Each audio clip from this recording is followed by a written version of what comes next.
the topic of my BBC is recognizing that we have families here. And it's so wonderful for us to have families visit. So I just wanted to talk about that, how delightful it is now we have two families here at the same time. And that's really unusual. But how precious it is. And so I was thinking about, like, well, why is that? You know, I mean, we all enjoy that so much. It's like, why? And I think partly it's a chance to, of course, share our life with the people that the people we care about, right? So it's a way about, like, so that we care very deeply about each other as we live together in community. And of course, families care very deeply about their family members. And so in an extended sort of way, we're a little bit related in a funny way. I went back to Venerable Master Wu Yin, who taught us in the Vinaya. She says very clearly, in the monastery, we live like family, in the sense that we strive to live harmoniously together, but we try to understand each other's viewpoint. And in this way, we have harmony and support each other where we are. So that has that family feel. What we're working against is the things that happen within families too, whereby our afflicted minds get engaged, and then we create situations that are not so healthy or wholesome. So as we're working to overcome those things in our own minds, that changes our relationship with our family as well, in a positive way. I was thinking, in fact, I had a conversation with somebody this weekend after the retreat, another situation where so many families are estranged and broken up, don't speak for decades. I'm speaking in particular to this woman who's anyway, a relative whose son died without the parents ever reconciling with the child, and how painful that is, right?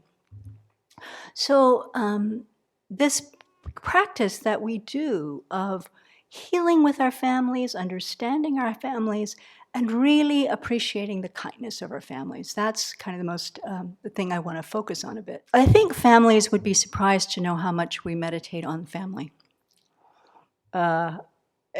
Really surprised. I know it was a shock when I told my mother what we were doing.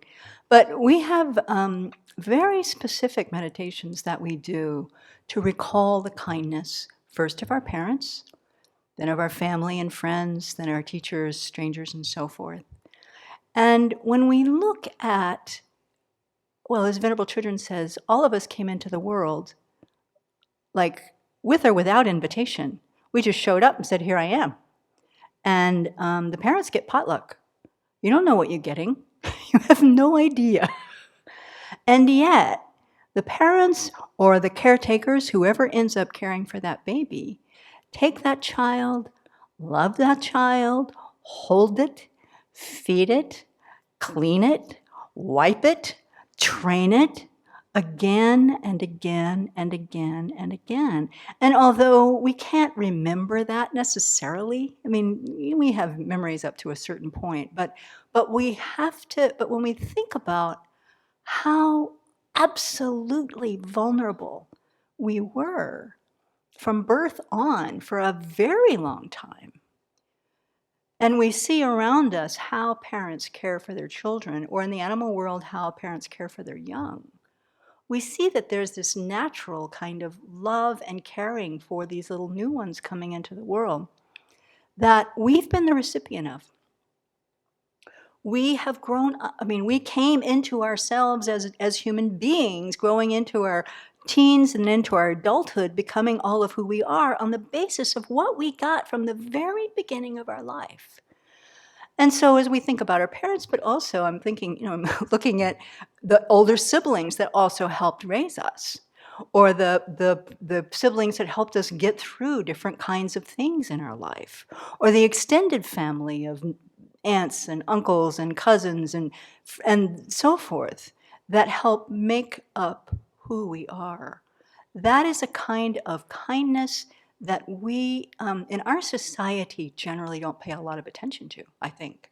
It's very easy to dismiss that. I'm on my own, I'm tough, I learned what I learned, I learned everything by myself, I didn't learn anything from my parents. I mean, it's really kind of arrogant attitude, but quite common. I certainly had it myself. But when we look at the reality, it's not true. And so what happens here is that in order for us to learn to love every living being, which is our goal, and that's a big, it's a big aspiration, we have to start at the beginning. Who in this life loved us first? Mom, dad, older sister, older brother, the people that our parents gave us to take care of us if they themselves couldn't. Somebody did. And so we rebuild our love and internal appreciation of our families as a result of our practice. And in that way, then, as we recognize how much kindness we've received, we get some humility about it. We develop our gratitude for it. And that way we have a lot more breadth and appreciation and gratitude to be able to develop then love for other beings who have been kind to us. You know, as Venerable Children led us in a very brief meditation this morning, thinking about just who built this computer? How do I have this? Because so many beings, uncountable. Who even first thought of computers? I don't know. I don't know anything about them except how to make it function, and I don't want to know either. Fortunately, there are people here who do. I just need to do the job. But I'm the recipient of all of that, and I only know that because I'm able to be grateful for the kindness of my parents. Right? So, of course, then, as we're meditating on the kindness of our parents or the kindness of our families, when one of our dear ones that we are also working to be in harmony with, when their parents show up, we're thrilled. We're delighted to share that. So we're very, very happy to have you all here. I went and dug up, Venerable Children wrote a beautiful baby blessing ceremony that we haven't done in a long time, but the text is so gorgeous. And I just wanted to give some of the quotes. That's why I have the computer today. In the ceremony, there's a chance for the child to give their aspirations, the parents to give their aspirations, and so forth. It's kind of a back and forth, because not all the kids who are there are babies, right? So we're speaking on behalf of the child. But the child's aspiration, she wrote, "To my kind mother who kept me in her womb for many months, to my kind father who supported my mother physically and mentally," I may cry, okay? "May my wish for my kind parents be fulfilled, that they don't fall sick, and that their lives be filled with joy and peace. Right after I was born, you warmed me with the heat of your body. You cleaned my runny nose, poop, and pee without disgust. You fed me and made sure I was safe. I wish that this good relationship between my parents and I increases. As a baby, when I was thirsty, I didn't know how to drink. When I was hungry, I didn't know how to eat. When I was cold and so forth, I didn't know any of these things. I won't forget how my parents took care of me when I was little." And then the parents reply, among many other things. They welcome the baby. "I'm so glad you're here. We will take care of you. And then you do not belong to us. You belong to all beings in the universe. We want to enable you to share your loves and talents with others and the world. Similarly, we also belong to the world, and we will take the love we have for you and spread it to all living beings." And so that's what we're doing here. We're taking the love that we have received, we're learning to share it with others in as expansive way as we possibly can. And that includes the places and the people that we came from. I'll tell you just a short story about my own mom. She was a big fan of Khalil Gibran, big fan. Had that book by her bed. And she also raised us always with, "You must live your own life. It is yours." That poem, Khalil Gibran, "Your children are not your children," you know that one? "Your children are not your children. They are the sons and the daughters of life longing for itself. They come through you, but they are not from you. And though they are with you, they don't belong to you." Now, my mother lived by that. And by the time I was ready to ordain, I had been testing this with her for a long time, probably more than any of the other 4 children. But when I was ready to ordain, she was not happy because she thought I was giving up, so much in life, But your children are not your children, and she always, always, to my mother's credit, whatever I threw up at her, she turned her mind and worked to support. So she visited here just a few months after I ordained with my sister. And she had met Venerable Children a couple of times before and had come up to the Abbey before. Once she was here, I don't think she was here a half an hour before she, unbeknownst to me, went and found Venerable Children and said to her, I've never seen her so happy in her life. That was my mother's take, and that changed her mind completely. So that she sent cookies, and she did say, at the time we were all nuns, we didn't have any, I think it was before even John Pell was ordained, we didn't have any monks, but she said, I feel like I have acquired many daughters in the course of that visit. And she always sent cookies at Christmas, and she sent tons and tons, and she always sent a note. She said, I'm sending a lot because I know you have to share them, and I want to make sure you get some. She's looking out for this one, of course, but she knew the rules. Before my mother died, we were just coming out of retreat, and she had fallen many times and been in the hospital while I was in the retreat, which I didn't know. Why they didn't call me, I don't know, but they didn't.